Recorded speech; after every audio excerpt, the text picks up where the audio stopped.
Good morning, everyone. Good morning, good evening, good morning to all our participants who have joined from Caribbean region, and good evening to all the participants from India for today's webinar on strengthening bilateral trade relations between India and Caribbean region. And today we have a large number of participants, as well as the Indian High Commissions, embassies who have joined from Cuba, from Guyana, from Jamaica, from Trinidad and Tobago, from Bermuda. I mean, these are some of the countries. I would not like to take all the names, but the most important thing is, so today's webinar is basically organized as a precursor to our forthcoming bilateral online exhibition to promote the Indian as well as Caribbean companies on the virtual platform.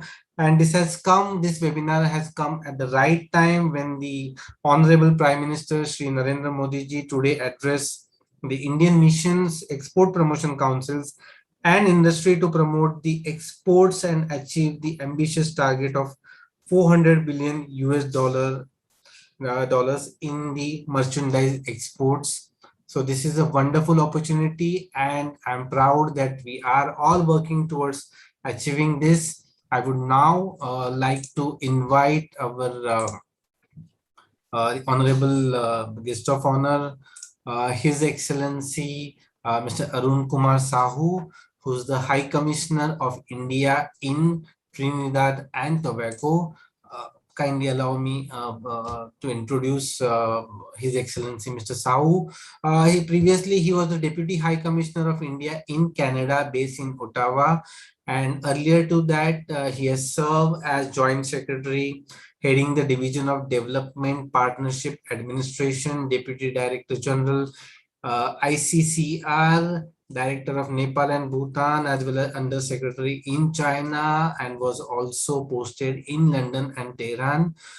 He has served as the board member on the US India Educational Foundation from 2014 to 2016, and on the Canada India Center for Excellence in Science, Technology, Trade and Policy at Carleton University, Ottawa. From 2016 to 2019, he speaks fluent Odia, English, Hindi, Chinese, and it's an honor to hear and know that he writes essays, fictions, columns in both Odia and English. And his most recently published poetry collection, which he wrote during this pandemic, is The Iguana and Other Poems. So kindly allow me to welcome His Excellency Mr. Arun Kumar Sahu for the keynote address. Thank you. I hope you can hear me. Yes, sir. Yeah. Thank you very much for that generous introduction. And I have just come out of what Prime Minister Narendra Modi had spoken to all of us around the world, all ambassadors in different parts, and our trade representatives, and of course, the export councils in India. It has been very encouraging. As you said, the targets have been set. But as I also say, that the pandemic has really opened up new opportunities and new way of thinking of global engagement.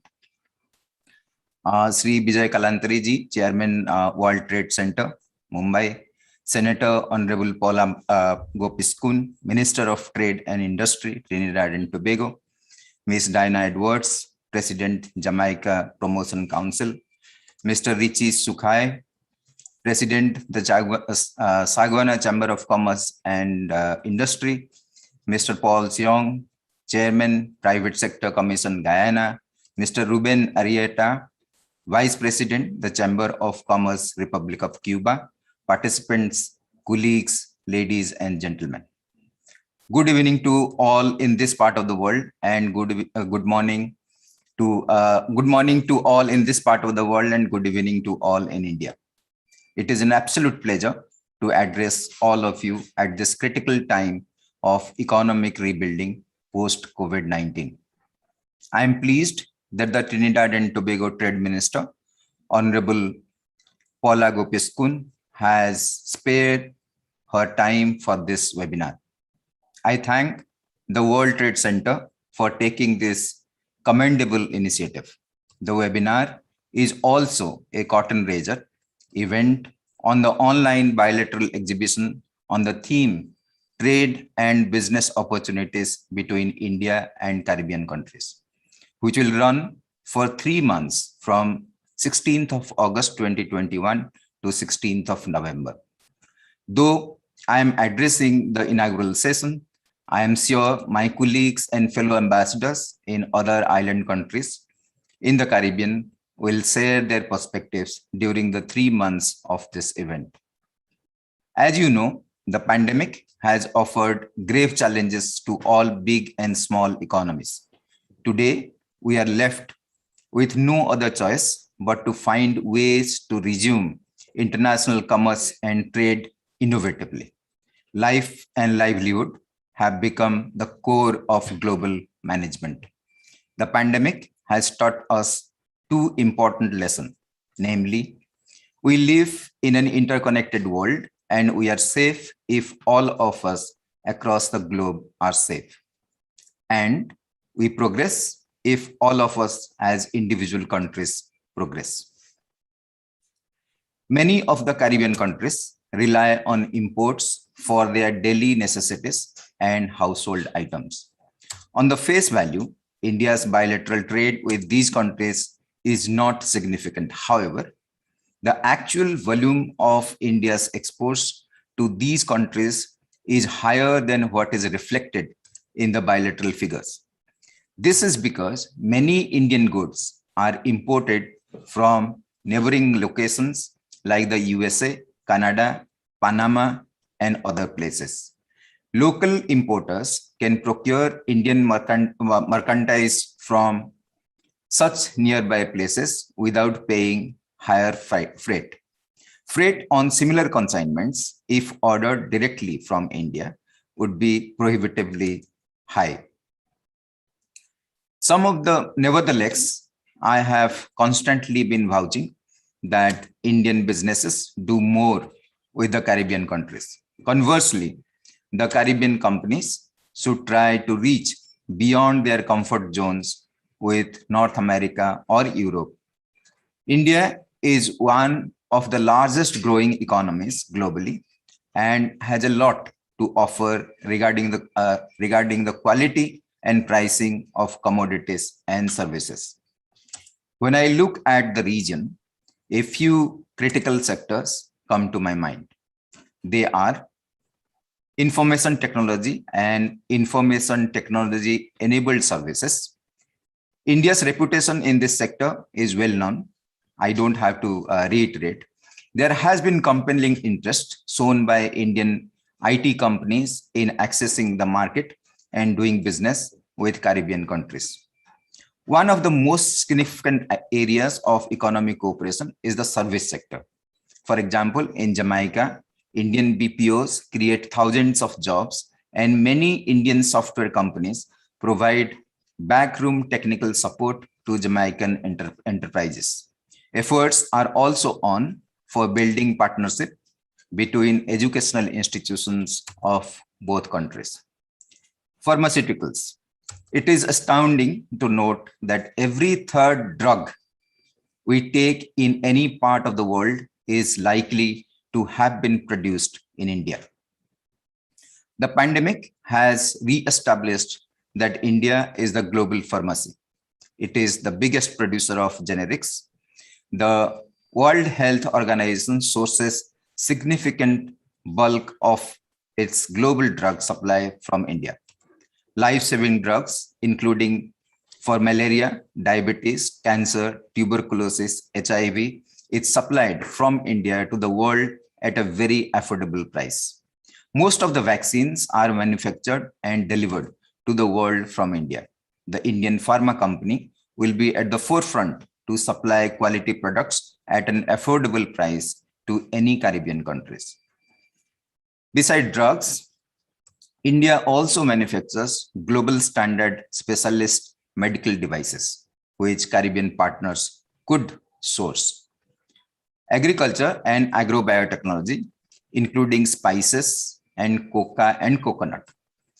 In the last few decades, India has achieved tremendous success in new sciences such as biotechnology, genetic engineering, material sciences, space sciences, and nanotechnology.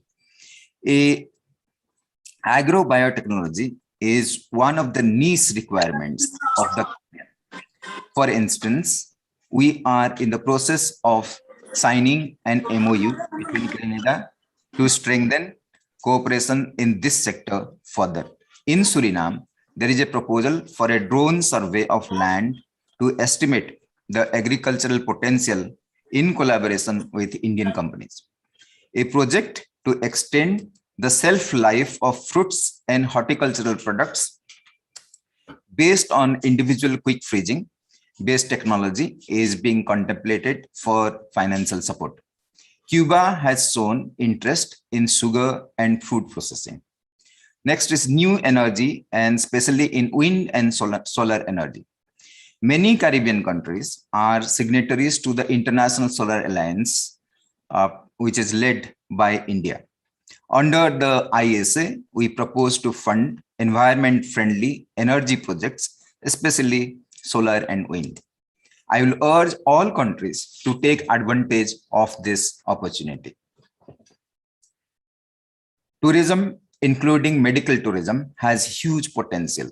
India has been one of the main destinations for medical tourism in the world. I think you get world-class facility and world-class treatment in India in a fraction of the price that one pays in an European country or a North American country. Textiles and garments, including fashion wares and ethnic wear, are a very niche market, since many of the Caribbean countries have a diaspora which connects to India emotionally, and also their cultural identity. Higher education is again a very new but less known area where the Caribbean countries can actually take the advantage. Only yesterday, I addressed a seminar on opportunities for higher education in India. We have some of the, if you see the technology education sector, we have some of the top universities of the world. And if you look at many of the CEOs of leading companies, information technology and management companies today, they are actually headed by people of Indian origin who have been trained in these institutions. Automobile sector and electrical machinery is again another big area where, as I travel in the Caribbean, I could see that we have potential for Indian automotives and automobiles to be on Caribbean road. In some of the roads, I think there were Indian vehicles a few years back. It has the number has reduced by for some reason, but we can always supply those in those areas. Ayurveda and wellness. I have been always saying that Ayurveda is the oldest science of healthcare. Healthcare has two issues. One, the immediate cure, and the other is living in a healthy way so that you avoid medicines. So Ayurveda is one of the way of life where you try to you maintain a healthy life so that you do not enter into the taking medicine or getting treatment. MOUs on cooperation in and promotion of traditional medicines, including Ayurveda, have been signed with some countries. Suriname is one of them. It is under active consideration in 2 other countries. Less can be said about the impact of Indian film, music, and entertainment industry. And it's a huge opportunity along with tourism which can be a niche area where India and Caribbean businesses can come together. Oil exploration and mining. Many of the Caribbean countries have strength in this. As you know, India is an energy-hungry country. As we push for rapid economic growth, our energy demand also increases proportionately. And so does our global engagement in this sector. Oil and Natural Gas Corporation has shown interest in the Surinamese oil, and Indian Oil Corporation has purchased the first purchase 1 million barrels of crude oil from the government of Guyana's share of in July 2021. HPCL Mittal Energy Consortium had also bought 1 million barrel in March 2021. India is also exploring a term contract with Guyana to purchase crude oil and acquire oil blocks in the future. There are some challenges for doing businesses with small island countries. One of the critical challenges of doing business is their small market size, but that should not deter us. For instance, the population of Trinidad and Tobago is 1.3 million, which is 13 lakh, and Grenada is 110,000, 1,10,000. Commonwealth Dominica is 70,000. Nevertheless, there are very niche areas that can be looked at. Hence, my suggestion for the above, sectors. All Indian ambassadors in the region are constantly working to put in place necessary institutional mechanisms to facilitate our ventures. Thus, for example, we are working closely with Grenada, the spice land of Caribbean, to strengthen our cooperation in the agriculture sector, namely exchange of technical expertise, sharing of technology, and training.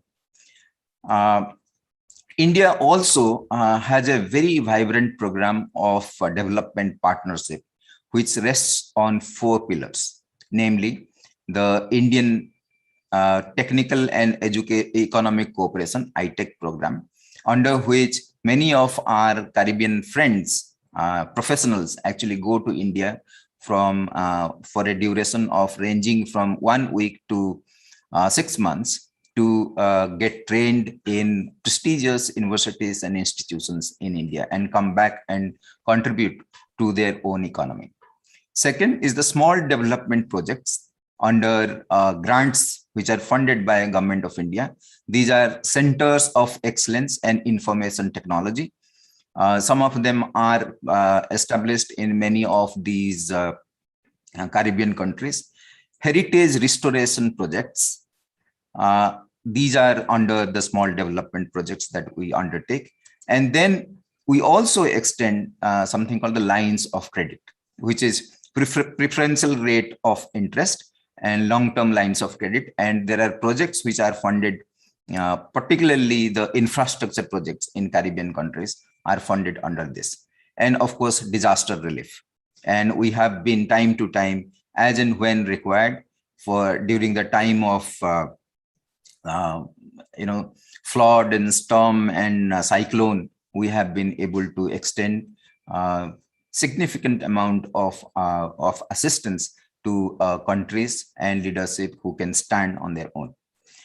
Under this partnership, the Center of Information Technology in Grenada, Dominica has been established. We are upgrading the IT centers in Guyana to a CARICOM center. A bridge across river separating Guyana and Suriname is in pipeline. Construction of a soccer stadium in Paramaribo is also in the pipeline. India is also executing development projects amounting to about $100 million in Guyana alone in infrastructure, transport, drainage, irrigation, healthcare, solar energy, electric medical patient record system, cattle and dairy farming, milk production, and agriculture, fisheries, and aquaculture. One of the advantage of traveling to a Caribbean country is that it's easy and getting visa or visa restrictions are very minimal. The other area where ease of travel and investment is concerned is that many Caribbean countries have citizenship by investment program. For instance, both Grenada and Dominica have these provisions, and traveling to the Caribbean is never a hassle in terms of the visa requirement. Indians can travel to these islands for almost 3 months without a prior visa, and one can always add leisure to business. However, I sense that Indian firms are yet to explore the true potential of these pristine islands. Indian investors should take advantage of these facilities. Guyana offers a range of tax incentives aimed at attracting investments also. There are special tax incentives for mining, agriculture, renewable energy, and the free trade agreement arrangement, especially with Guyana enjoys in the 15 CARICOM countries, will provide an excellent intra-Caribbean opportunity for Indian companies to avail the markets in the region. I'm happy that few chambers of commerce have joined us today in this webinar. Chambers are our friends and facilitators. They know best where the potential of trade, investment, and economic cooperation lie. Embassies in the Caribbean will need all your cooperation and advice to move forward.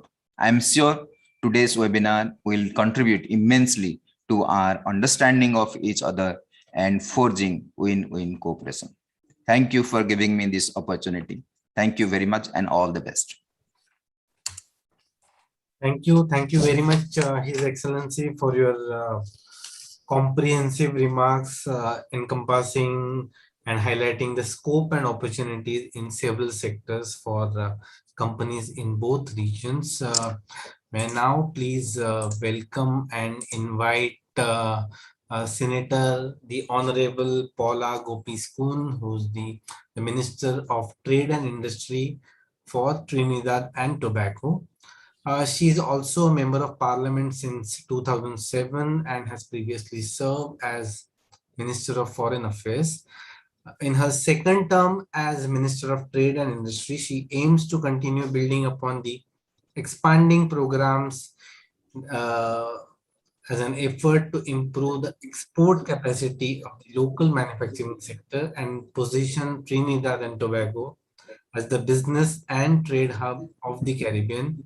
She also leads the charge towards stimulating domestic and foreign investments while implementing policies to enhance the global competitiveness of Trinidad and Tobago, and she believes in continuous stakeholder engagement to ensure participation in the growth and development of all sectors for a sustainable and vibrant economy. Welcome, madam. Thank you very much for accepting the invitation. May I kindly request you for your keynote address, please.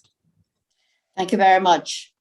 His Excellency Arun Kumar Sahu, the High Commissioner of India, resident in Trinidad and Tobago, and Mr. Vijay Kalantri, the Chairman of the World Trade Center in Mumbai, and Rupa Naik, the Executive Director of the World Trade Center in Mumbai. And please pardon the rest of the protocols. Good night to all of you from India, and good morning to those in the Caribbean region. And I'm pleased to join the World Trade Center, Mumbai, and the High Commission of India, Port of Spain, to speak at this webinar, which focuses on strengthening the bilateral trade relations between India and the Caribbean region. And for years, countries within the region developed individual ties and linkages with India. However, as a region, there was no formalized policy with India until November 2003, when a CARICOM India Joint Commission was established to address several areas of cooperation between CARICOM and India, which included socio-economic bilateral issues, including trade, tourism, combating terrorism, and the UN Millennium Development Goals. Trinidad and Tobago boasts of a large Indian diaspora, which is evident in our strong cultural identities and practices, reflected in our food, our religion, our festivals, and music. And in this regard, the government has always sought to maintain close relations with India, and through participation in this webinar, hopes to reaffirm its commitment to strengthen the political, the economic, and cultural engagements between the two countries while promoting trade, business, and investment opportunities in Trinidad and Tobago. And as we move towards a post-pandemic world, the government of Trinidad and Tobago developed a roadmap to recovery to provide strategic policy guidance for rebuilding a more resilient and sustainable economy. Critical components include the expansion of non-energy exports to traditional and non-traditional markets, improving fiscal incentives to promote investment, and improving the ease of doing business. The government is currently implementing several of its recommendations of this roadmap. This virtual exhibition is of special interest to us, as the target beneficiaries are small and medium-sized enterprises, female entrepreneurs, and startups. These smaller businesses are significant contributors to our local economy and are key priorities for expansion and growth in developing our domestic private sector. Their importance to the economy cannot be overstated as a major contributor to employment generation and poverty reduction. The government, through the Ministry of Trade and Industry, continues to support and encourage firms to strengthen and adapt their business models, incorporate e-commerce, and use digital platforms in an effort to expand their range of both products and services to the local as well as the international market. In particular, focus has been placed on enhancing female entrepreneurship to increase trading capabilities both locally and internationally, market access, and business competitiveness. In this regard, the Ministry of Trade and Industry, in partnership with the International Trade Center, launched our local She Trades Hub in October 2020. And to date, 474 local female-owned micro, small, and medium enterprises are benefiting from this platform, which provides them with the opportunity to expand their businesses, receive technical training and professional mentorship, compete in international tenders and procurement processes, and attend international trade and business events. Today's webinar and the virtual exhibition that follows provide an additional and timely avenue for these types of businesses to explore potential trade and business opportunities with India. And as I move to investments, let me say from the onset that Trinidad and Tobago is open for investments in the areas of agriculture and agro-processing, tourism, maritime activities, financial services, manufacturing, logistics, and distribution. Located in the southeastern end of the Caribbean, the country is an ideal investment destination for international businesses, as it geographically provides a gateway to North, Central, and South America. We are proud of our attractive investment climate, which includes a stable political environment, highly skilled workforce, and low energy costs, competitive corporation tax rates, and well-developed land, air, and sea infrastructure. Additionally, through CARICOM and bilateral trade agreements, investors have access to a consumer market of close to 1 billion persons. Trinidad and Tobago has continued to deepen its ties with India through the signature of 2 investment treaties, namely the Reciprocal Promotion and Protection of Investments Agreement, also referred to as the Bilateral Investment Treaty, which was signed and entered into force in 2007 for an initial 10 years. Both countries have expressed interest in entering into a new bilateral treaty, and our cabinet has recently approved and negotiations are expected to commence within the next months. This renewed bilateral investment treaty will be a useful instrument to assure investors of government's commitment to promoting a stable, transparent, and predictable domestic legislative environment. The other treaty is the Double Taxation Agreement, which is currently in place and which allows for the removal of tax barriers to facilitate cross-border trade and investment. At present, there are just 6 Indian companies currently operating in Trinidad and Tobago in various sectors, including food and beverage, retail, financial services, and steel import and trading, and this must be advanced. During the period 2020 to 2021, Trinidad and Tobago enjoyed a trade surplus with India, with exports valued at approximately US $189 million and imports from India valued at US 75 million. And the top 5 exports from Trinidad and Tobago were mineral fuels and mineral oils, inorganic chemicals, iron and steel, electrical machinery, and aluminum. While the top 5 imports from India were pharmaceuticals, plastics, vehicle parts and accessories, electrical machinery, and articles of iron and steel. Our current trade policy, closely aligned to our roadmap to recovery, seeks to address economic growth by diversifying the country's trade in goods and services, and transform into an economy that is based on innovation and value added in both the goods and services sectors. In addition, the policy recognizes the potential of identified products, also known as rising stars, which have a competitive advantage in key markets and can contribute to increased exports. And these include, at this time, electrical equipment, iron and steel, chemicals, petroleum products, and other manufactured goods. Have been advised that the upcoming exhibition will focus on areas such as information technology, Pharma, Ayurveda and Wellness, Textiles, and garments. India indeed can be seen as an economy to be emulated in the development of the ICT and information technology enabled services sector. And like India, Trinidad and Tobago already possesses several competitive advantages, such as a skilled talent pool, good investment infrastructure, and a good business environment. The government has prioritized the ICT sector for development and is working towards its expansion. We understand the need for a regulatory environment which makes it easier to do business, and as such, we are moving towards fully digitized and automated services. Our ICT sector currently offers opportunities in business process outsourcing and IT-enabled services. Additionally, the Tamina InTech Park was built specifically for the development of the ICT sector and has state-of-the-art ICT infrastructure to support tech operations. India is known for its beautiful and intricate textiles, and as the government continues to develop our local garment factory, Fashion TT is currently examining the prospects for the establishment of a textile manufacturing facility in Trinidad and Tobago. And this is expected to service garment manufacturers throughout the country and the rest of the region. And it has the potential to create a viable and sustainable fashion industry with global market reach. As I close, let me congratulate you on this exciting initiative, which I hope will have beneficial outcomes for all participants. And on behalf of the government of the Republic of Trinidad and Tobago, I wish to reiterate our commitment to strengthen our bilateral relations with India as our country moves towards increasing our presence in the international market. And I wish to thank you and wish you a successful event. Many thanks.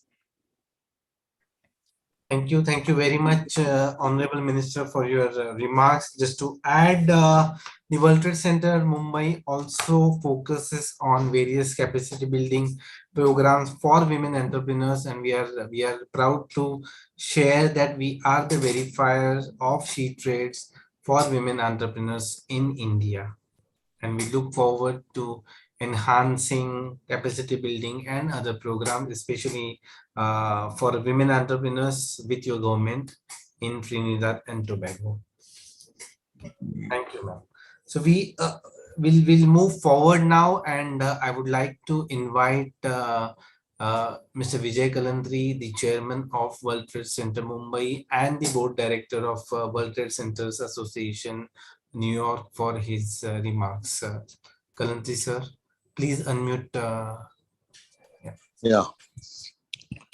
Thank you.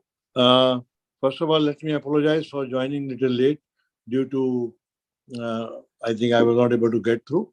But let me start. His Excellency, Mr. Arun Kumar Sahu, the High Commissioner of India in Trinidad and Tobago, Madam and Senator Honorable Paula Gopi Schoon, Minister of Trade and Industry, Trinidad and Tobago, Madam Diana, Mr. Paul Chewing, Chairman of Private Sector Commission, Mr. Rishi Suchoy, Mr. Ruben ITM, Vice President, Chamber of Commerce of Republic of Cuba, and my colleague Rupa Naik and others.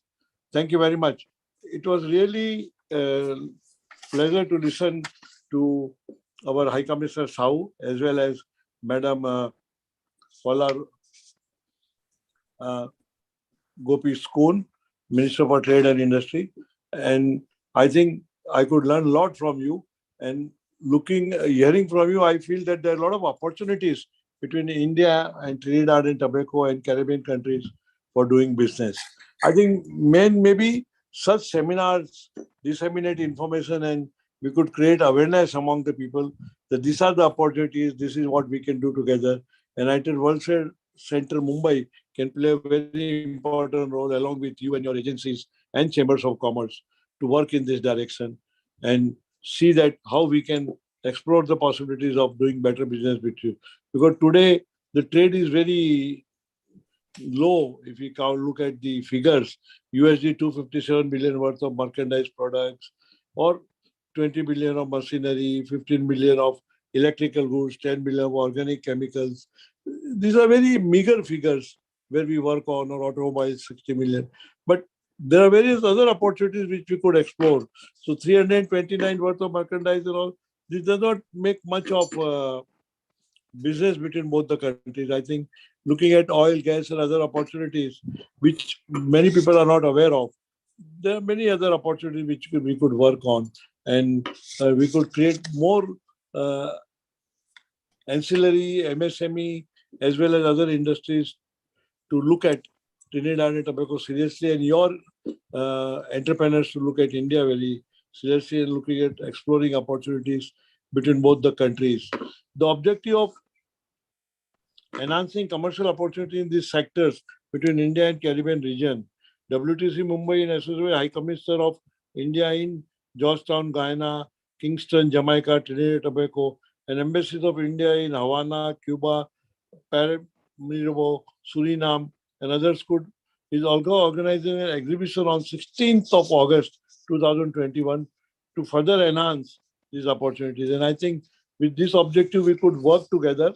And I am confident that much more will be done when we meet together and all. We could collaborate together, develop bilateral trade relations, and we have a long-standing relations looking at the original heritage and legacy between these countries and India, and the diplomatic relations. The trade opportunities grow when you have good diplomatic. I was happy that cultural and tourism is also another opportunity one could look at. And he said that he's coming to visa issues as well as the coming to Trinidad and Tobago is very easy. So I think much more awareness needs to be created. And I think World Trade Center could play a very important role in doing so. I'll be happy to hear other speakers and see what more opportunities India and Tobago could, Trinidad, Tobago and Caribbean region could create and work together in the long term. So with these few words, let me thank you once again for all the dignitaries for being with us. And I look forward to see that we work together for the long-term basis with some focus sectors where India and Trinidad, Tobago and Caribbean countries could work together. And World Trade Center could play a very important role, besides organizing online exhibitions and many other opportunities and disseminating the information between two countries. Thank you very much. And back to you, sir. Thank you.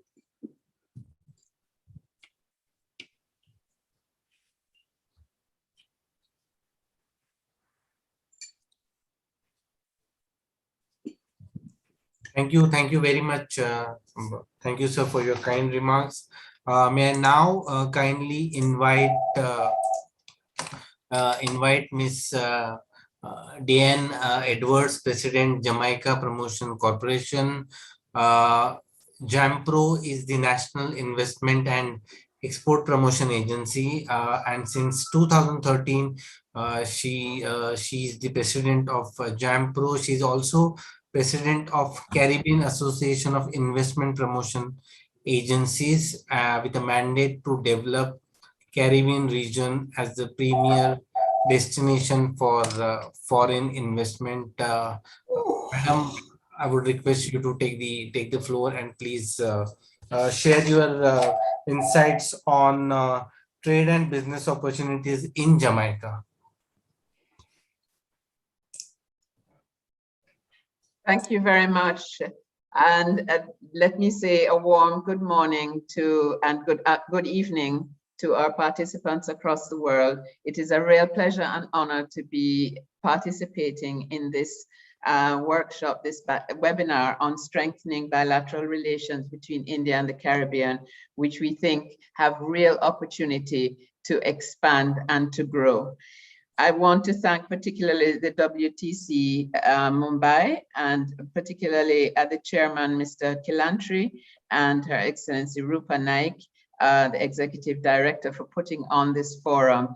And let me say to all high commissioners and your excellencies, I'm very pleased to be with you today. I'm going to try to share my screen and hope that this works.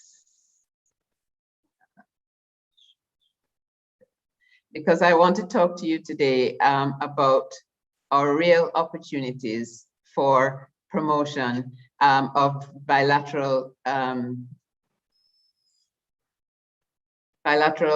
relations with India. We think that we are missing a number of tricks in our bilateral relations because we are not yet potentializing our cooperation with India. I want to tell you a little bit about JAMPRO, first of all, because we are Jamaica's economic development agency. What we do is help businesses to take advantage of the ease of doing business. Can I have some? Of course. Water, sir? Oh, I'm sorry. To take advantage of the ease of doing business in Jamaica. You may be aware that starting a business in Jamaica, we are number 6 in the world for starting a business. So the ease of starting a business in Jamaica is really very open and very simple. However, there's other information that is important in terms of starting a business. And so we really want to invite Indian businesses to look at Jamaica and to work with JAMPRO in partnership to develop these opportunities. You will see our sectors of focus there, and our sectors of focus very much mirror what His Excellency, the High Commissioner from India in Trinidad and Tobago spoke to. So those are the focus sectors of JAMPRO, and the sectors where we think we have a real commonality of interest with Indian businesses.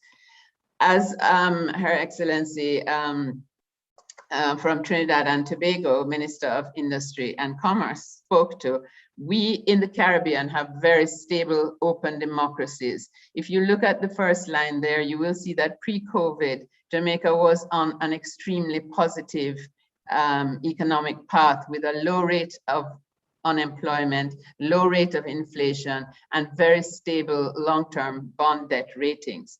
Post-COVID, the situation has declined somewhat, but we are able to maintain our Fitch B+ rating and have been rated stable in terms of going forward. And the IMF's economic growth forecast for Jamaica is to get back into the positive this year and to grow 5.7% in 2022. So the region in general and Jamaica in particular are looking up.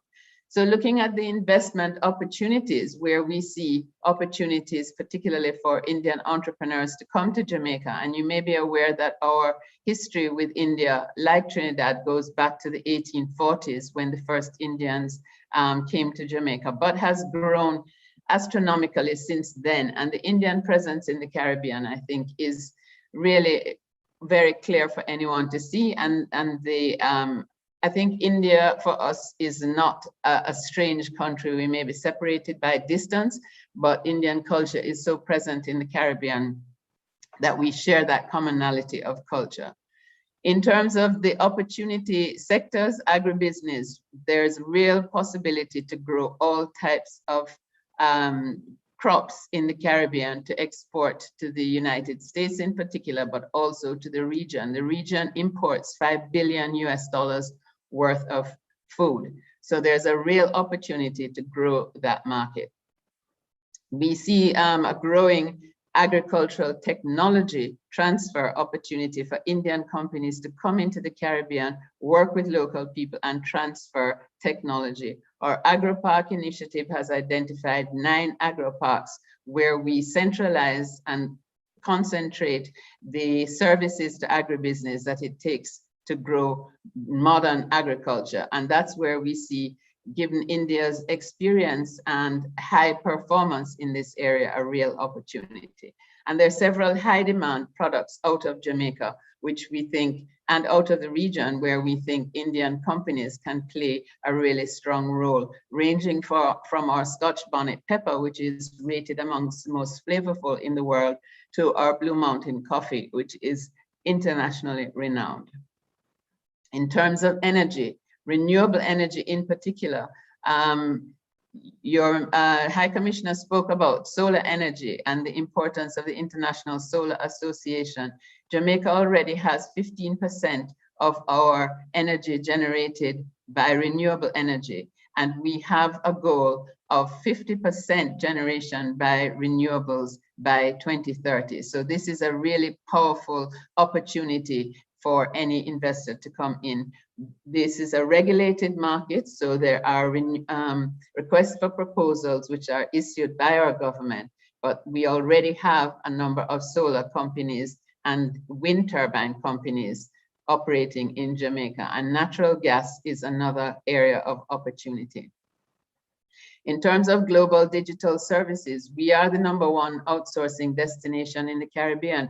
Hinduja Global Services is very active in Jamaica and one of the leading employers, and we're very proud of them and what they are doing in diversifying the value chain of delivery centers. Sutherland Global is another Indian company that is invested in Jamaica's BPO sector. And we think that linking with the Indian powerhouse in terms of software development, this is the next frontier for the Caribbean and for Jamaica. We are seeing shortening of supply chains. We are seeing companies locating in the region to be closer to the time zone in the US. And we think that this is a partnership which we can really develop to enhance the Indian delivery of software development into the US market.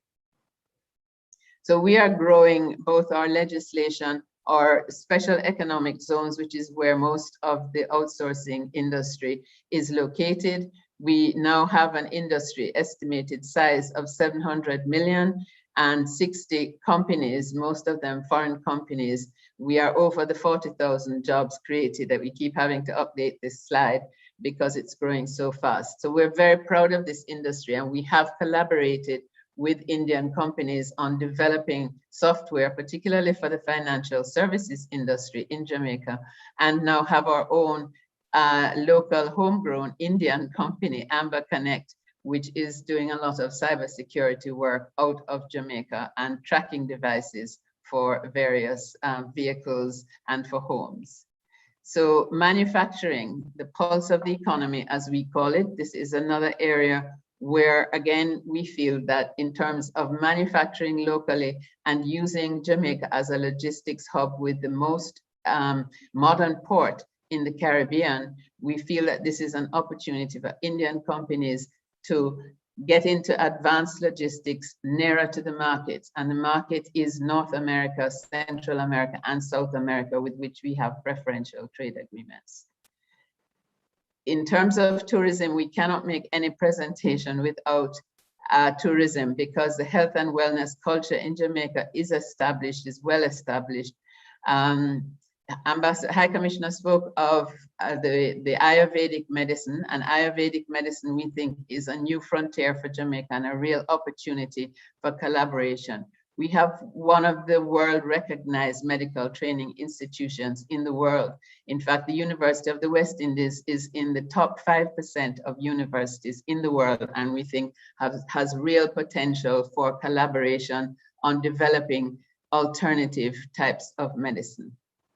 And of course, developing medical tourism, because JAMPRO has finished the medical tourism policy, and we feel that this is an area really ripe for cooperation. We have 2 mineral springs which are naturally One is naturally highly radioactive. The other one is a warm mineral spring, but we have 22 mineral springs across Jamaica, which have been well researched. And we think this is a real basis for us to develop a medical and wellness tourism cluster. In terms of I just wanted to point out some real opportunities, live opportunities now. One of them being the non-revenue water project in the north of the country to improve water services to the north coast of Jamaica, which is a tourism belt. There is a Soapberry wastewater treatment plant project, which is expansion of the wastewater treatment capacity for the metropolitan area of Kingston.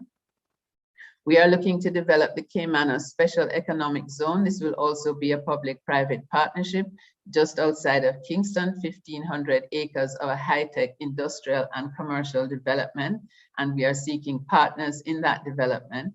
There is also a locally generated agriculture project, which does have some Indian interest at the moment and is looking to develop a fully integrated agricultural project, including farming, warehousing, cold storage, and multi-channel distribution to the local market and the international market. Bamboo Bioproducts is a $230 million project, which is creating a fully integrated bamboo market pulp mill project, utilizing locally grown bamboo, really ripe opportunity for collaboration. And finally, Grand Ridge City, which is actually promoted by an Indian entrepreneur. And this is going to be a medical tourism city, including a hospital, medical school, BPO location, and residential housing. So that really gives you an overview of what I wanted to speak to today. I wanted to really reiterate the importance that we place on building the market with India, and the fact that we think that, as Madam Gopi Skoon, as Minister Gopi Skoon said, India is really one of our role models in the way in which you have developed. We think there is a real opportunity for us to learn from you and to collaborate more with Indian companies to build this relationship. So thank you very much for the opportunity to address you this morning.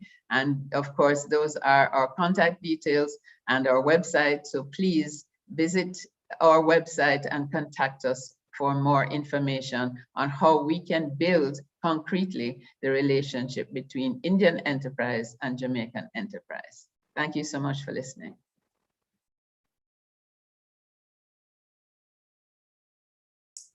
Thank you very much, madam, for a wonderful presentation. And we would like to request you to please share the presentation so that we can share it with the participants after the webinar.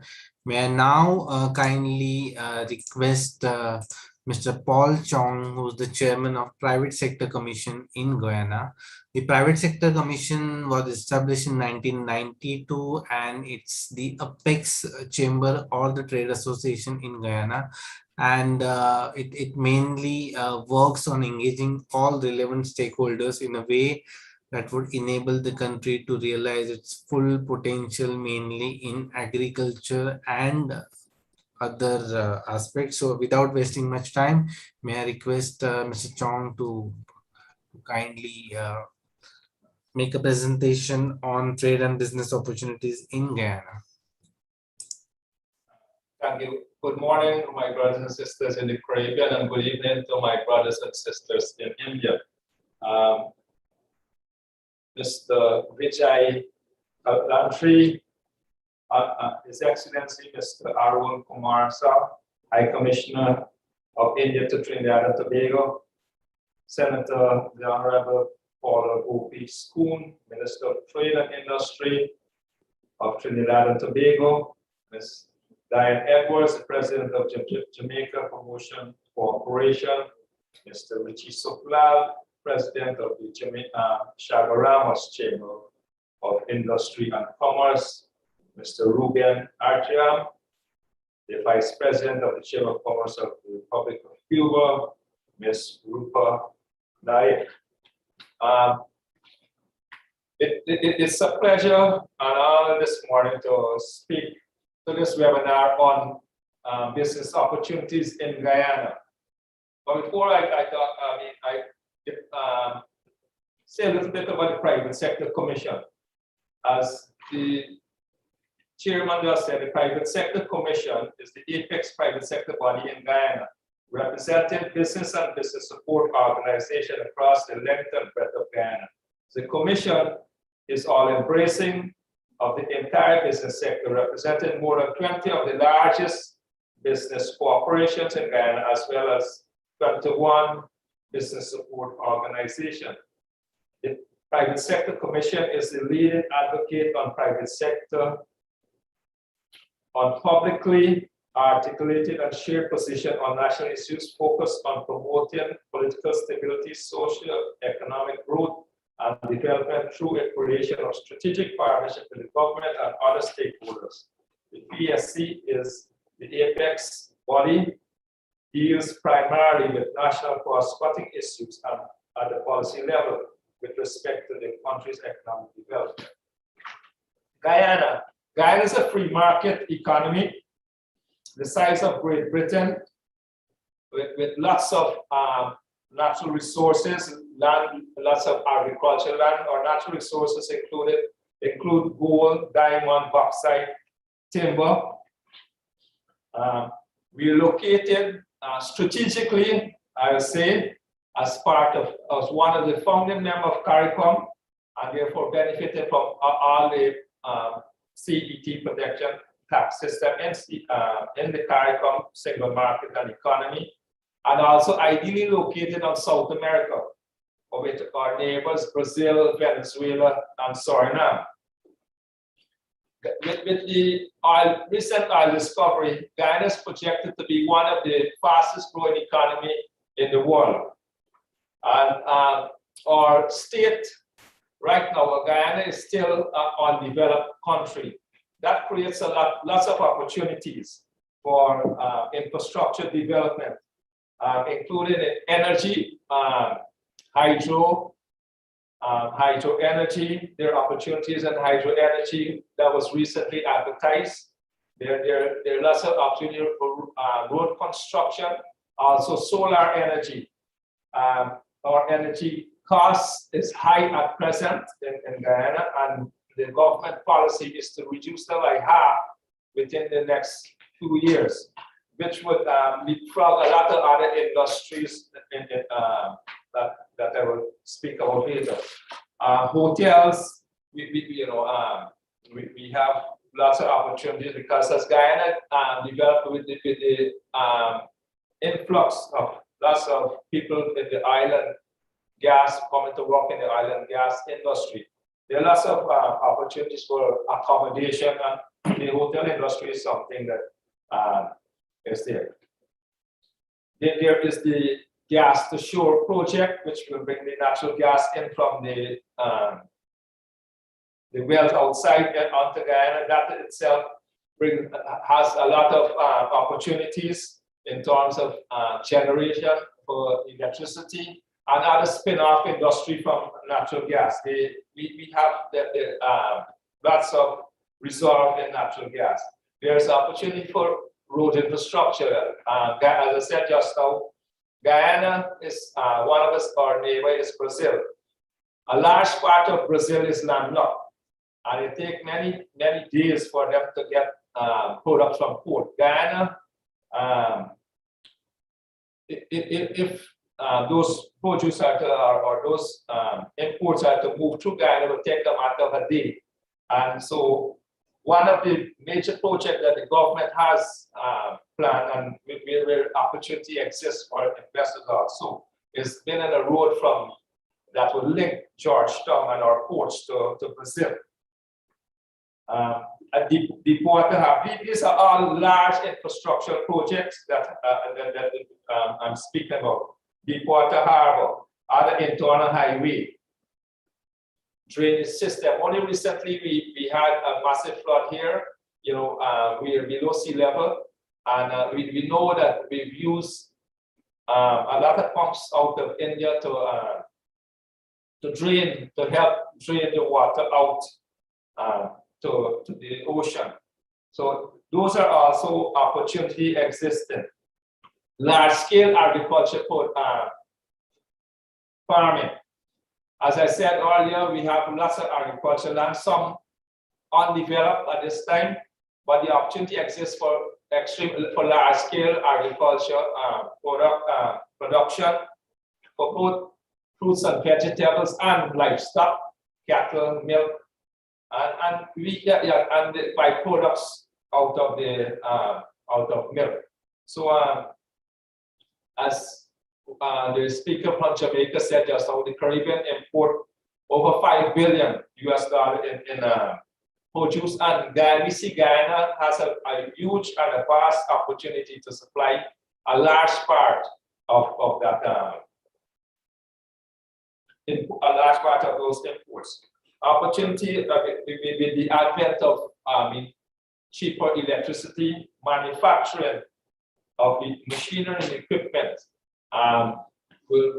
is also an opportunity. And we can, with this, we can not only target CARICOM, but as I said, also the South American market. Agro-processing, with agriculture produce, agro-processing, meat processing, all of these are opportunities. Garment and textile factories, pharmaceuticals, opportunities, sugar. I mean, Guyana, there are opportunities for sugar products and sugar-related products. I know recently we advertised for investment in some of the sugar estates, and we had lots of expression of interest from companies in India. So there are lots of opportunities, services. In the services side also, apart from construction, you have the financial services and distribution services. There are opportunities that businesses out of India can participate in. With that said, I mean, in terms of entering the Guyana market, however, the very caveat of engagement, there is strict local content obligations. As such, it is imperative that investors seek to engage in strategic partnership with the local private sector. In doing so, the PSC or the Private Sector Commission can facilitate this process by providing the necessary linkages with the private sector companies, where investors can explore how they can work together in partnership with the many opportunities in Guyana. We here at the Private Sector Commission is concerned that the private sector, and we are open to this kind of partnership, which will aid in capacity building and sharing of our resources and capabilities, technology transfer, and of course sharing of the return on investment. In terms of benefits, there are a number of fiscal incentives, as Ambassador, as the High Commissioner mentioned, that can attract investment in priority sectors such as agriculture and manufacturing. For more information, the PSC can facilitate a meeting with the appropriate agency's response for this. That is the Guyana Office for Investment. The Private Sector Commission has a MOU with the Guyana Office for Investment and will be happy to facilitate linkages with open dialogue. And to mention also, with the oil and gas development, there are lots of opportunities there too, in terms of shore base and in terms of fabrication for items that are used in that industry. So as I said here, outline, there are lots of opportunities for business in Guyana, but we can help to facilitate that process by linking our business colleagues in India and in other countries to the relevant agency, to the relevant business partners here in Guyana. I mean, I want to thank you for listening, and I know this is just the beginning, and I hope that from this encountered this morning, we can develop many more fruitful engagement and business venture as we go along. The private sector is willing to play its part to help in whatever way we can. As I said earlier, we have linkages throughout the length and breadth of Guyana, and we work very closely with the government, and as you see, ourselves and the government as partners towards working to develop our country. I want to thank you and wish this webinar all success. Thank you. Thank you very much, Mr. Chong, and we look forward to partnering with you in terms of benefiting majorly in the agriculture, agri-commodities and agri-equipment sector. May I now kindly request and invite Mr.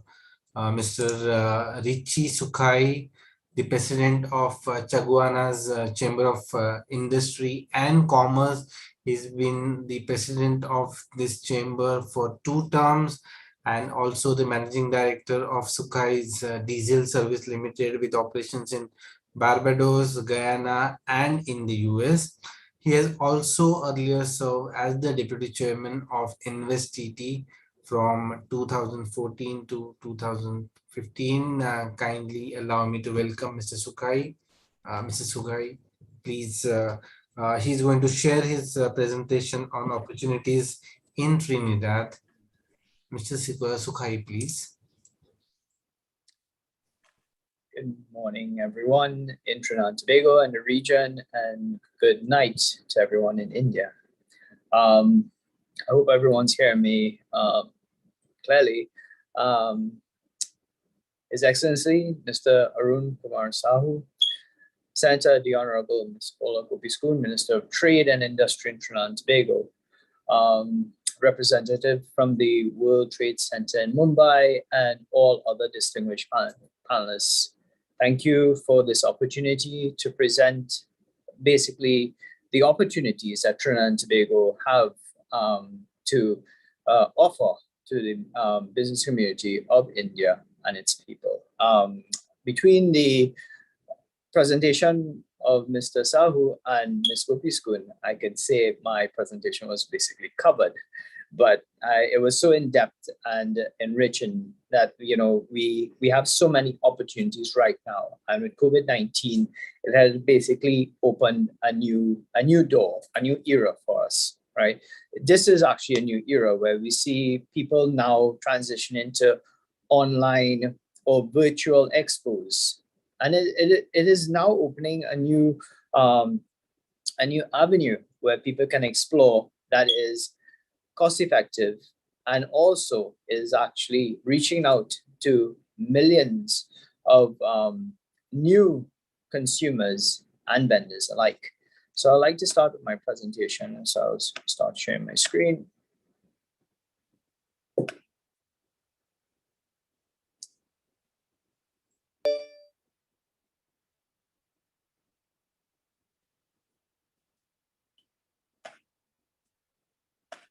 So I hope everyone can see.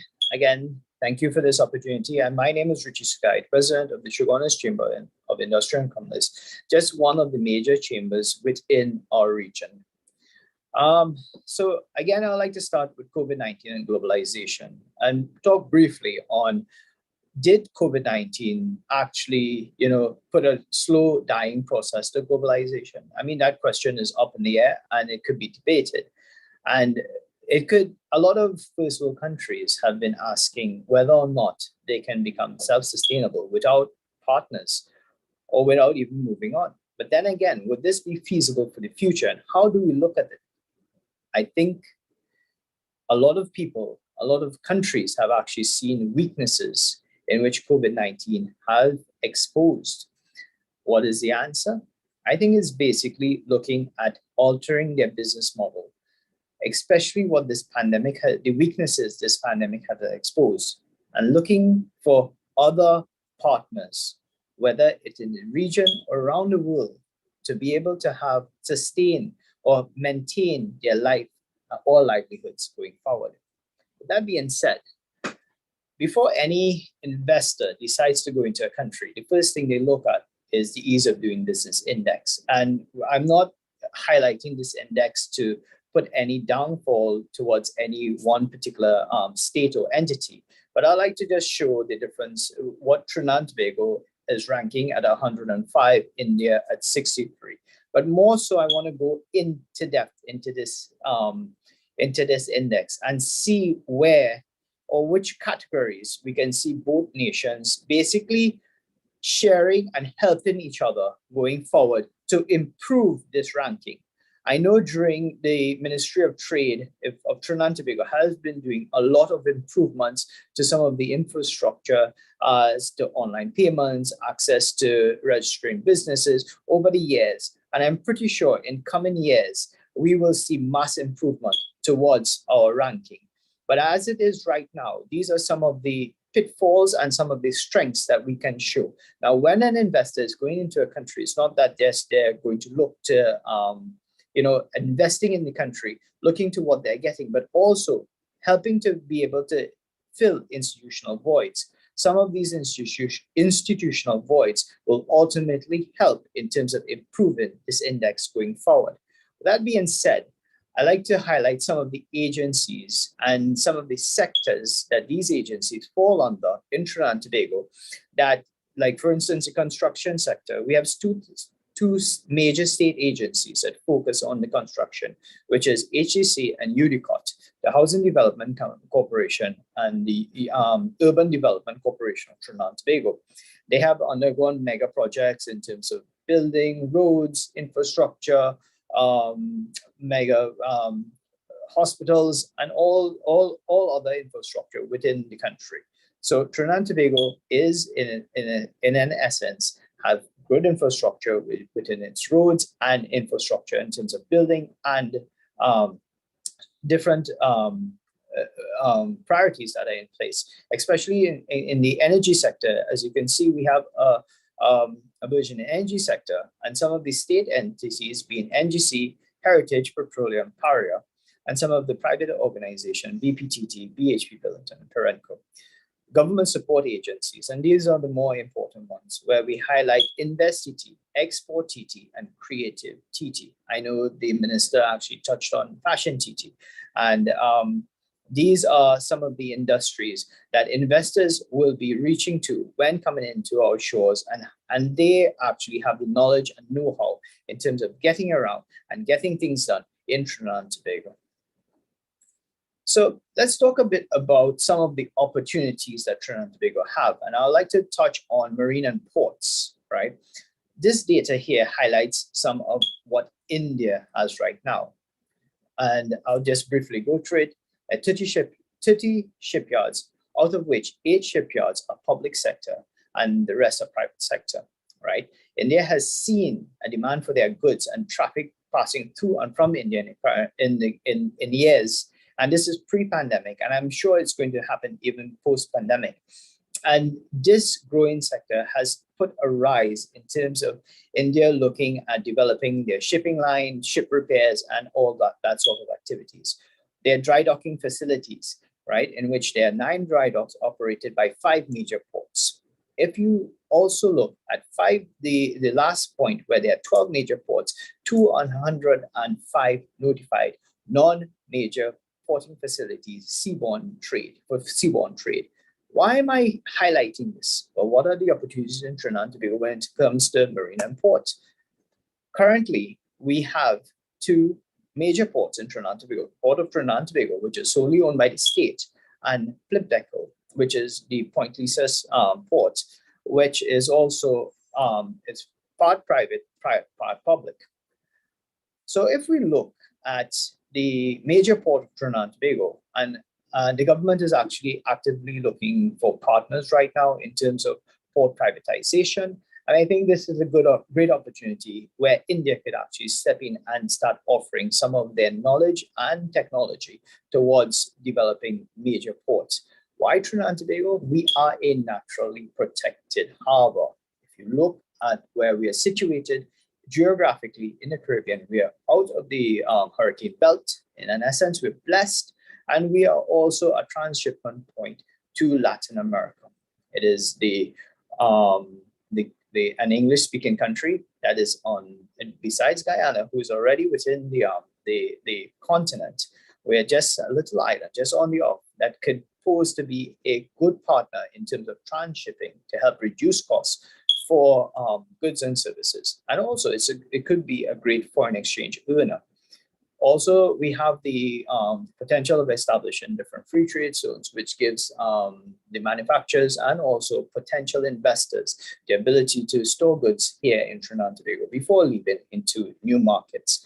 Now, why I'm looking at this is Latin America and the Caribbean has a population of over 660 million people, which is untapped potential for India and the Caribbean. The other sector we can look at is manufacturing. I know the High Commissioner spoke about this in terms of pharmaceuticals, but it is shown that we do have a large import of pharmaceuticals from India.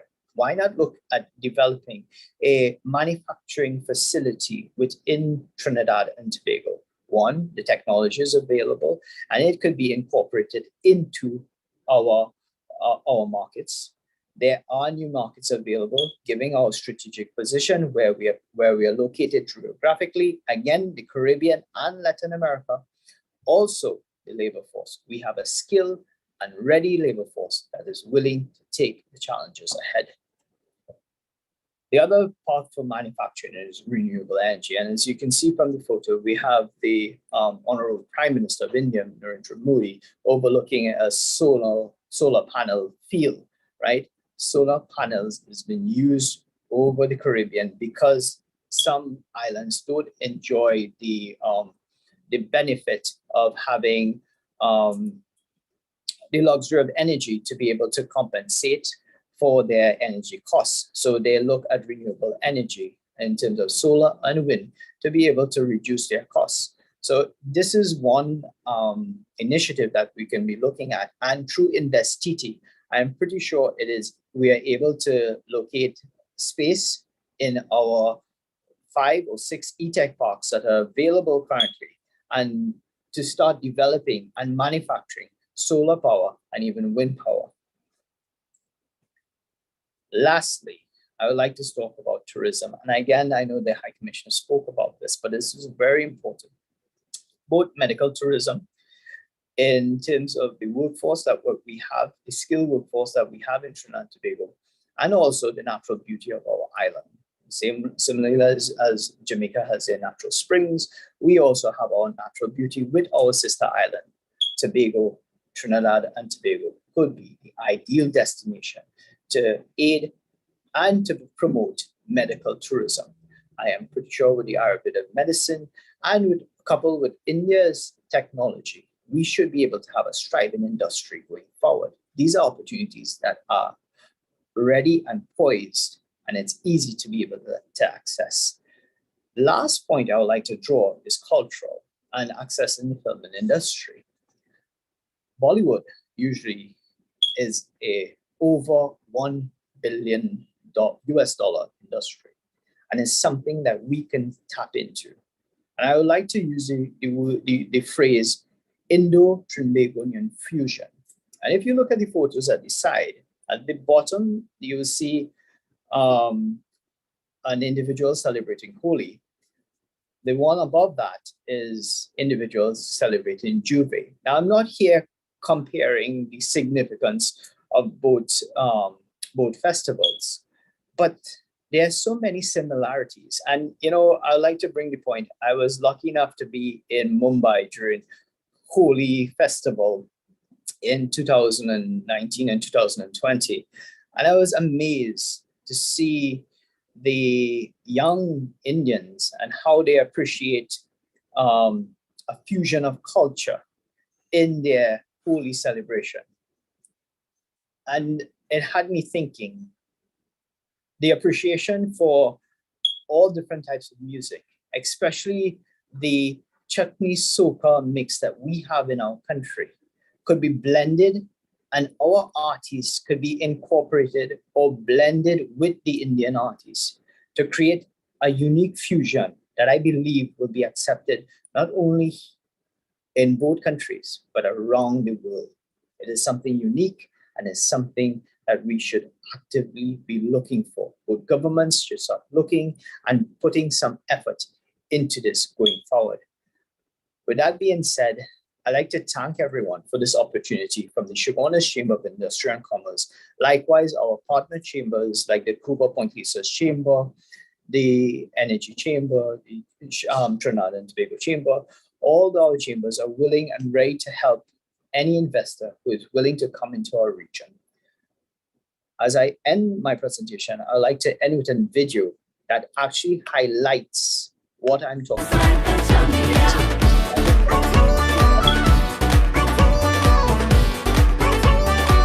This video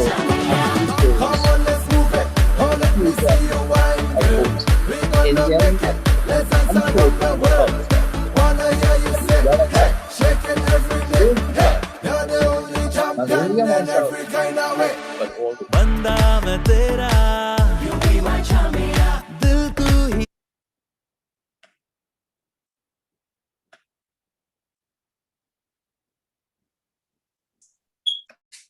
Thank you very much, Mr. Sukai, for a wonderful presentation. And yes, the Caribbean countries, cricket, music, Bollywood are also linked to each other. Such a great cultural heritage that the both regions have, and it was such a nice to end your presentation on that wonderful music note. It's been 9:30 here in India, so I would not take many questions. I would just take a couple of questions which are majorly linked, and I would request Mr. Edwards, Mr. Chong, Mr. Sukai to address. I mean, Caribbean region is such a vast region with so many the countries, whether it is small or large, but there is a huge potential, as His Excellency Mr. Sahu said. How do we help the Indian companies connect with in agriculture, in pharmaceutical, in renewable energy with different parts of the Caribbean? So if all of you can quickly give your views, I think it would be wonderful. So may I request Ms. Edwards to start with. Thank you very much, Mr. Velde. In terms of JAMPRO, we are the one-stop shop for any business coming into Jamaica and interested in linking with any private sector company in Jamaica. So really, we are the first port of call. We actually hold investors' hands through their entire journey. We help them to do due diligence. We help them to meet the right people. Whoever they want to meet in Jamaica, we have a connection with that person. So it's really very easy. Just call or email or WhatsApp JAMPRO and go on our website. There are many ways to contact all our people. So it's very simple. Thank you. Thank you very much, Mr. Chong. If you can add it.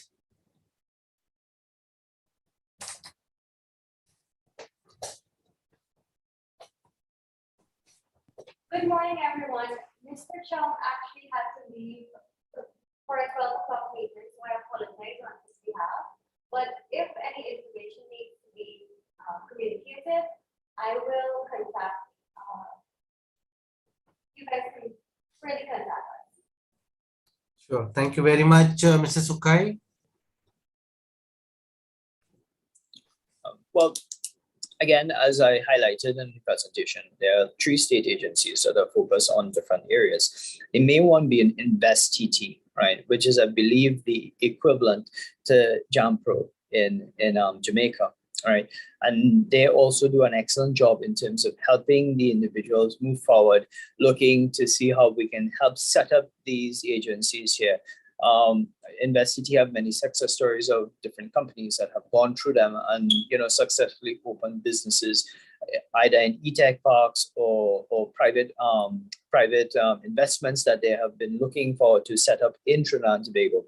Also, I like to say that the Chamber of Commerce in the different regions are also willing and ready to assist any entities that are willing to invest into Trinidad and Tobago to help do the due diligence if they are partnering with any individuals in the country so that we can ensure that both India investors and Trinidad investors experience a seamless business transaction. Thank you. Thank you so much. And we look forward to your support in terms of getting your members on the forthcoming bilateral exhibition that is starting from 16th August. To add to this, one of our distinguished speakers, Mr. Ruben Arietam, who's the Vice President from the Chamber of Commerce of the Republic of Cuba, could not join due to technical issues. So we'll possibly have him for the next session, the following session that we are planning perhaps in the next month. I would now like to invite Ms. Rupa Naik, the Executive Director of World Trade Center Mumbai, to quickly tell us about this forthcoming online exhibition, and also later on propose the vote of thanks, please.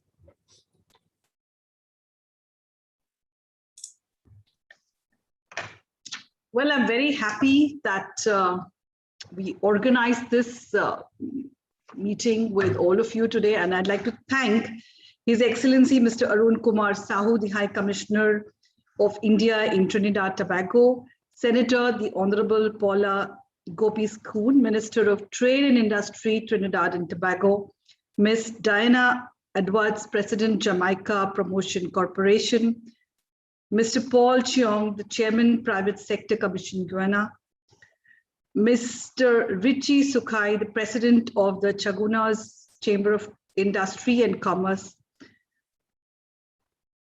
I think Mr. Rubin was not here with us. But anyway, I'd like to thank Mr. Rubin, the Vice President of the Chamber of Commerce of the Republic of Cuba, His Excellency Mr. Masukai Rusung, the High Commissioner of India in Jamaica, His Excellency Dr. KJ Srinivasa, High Commissioner of India in Guyana, Mr. N. Lingi Chetty, the Second Secretary Commercial and High Commission from the High Commission of India in Trinidad and Tobago, Praveen Singh, Second Secretary Political Embassy of India in Havana, Prathit Mishra, High Commission of India in Jamaica, Vijaya Kumar in the High Commission of India in Guyana. Well, we all know that the exhibition is meant to connect India with all the Caribbean countries, and this exhibition will open doors for all of us to do business with each other. It will show us different opportunities, and each one of you has made such excellent presentations that I hope with these presentations we are able to create more awareness about the opportunities that exist. I'd also like to request Ms. Edwards that you spoke about a few projects that are coming up. And we would like you to showcase those projects. I'd like Mr. Sukhai also to showcase some projects for which there is, I'm sure, Indian investors who would be interested. So all these companies, if they come from your region, and the projects which are open for Indian investors should be showcased on this platform. It will at least make people understand that there are so many opportunities in the rest of the world. I mean, most of the Indians look at either Europe or the USA and Canada, or maybe Russia and some of the Middle Eastern countries, but we should be looking at other countries as well. And with this exhibition, I'm sure we will be able to highlight the importance of business in other parts of the world. And with the pandemic today, every opportunity means everybody has to realize that it's very hard to come. So today, I'm very happy that all of you have supported here in this exhibition, in organizing this exhibition with Indian companies to showcase their products, and Caribbean companies who will come in as buyers or sellers. Either way, we look forward to a good business potential that can be explored between the regions and India.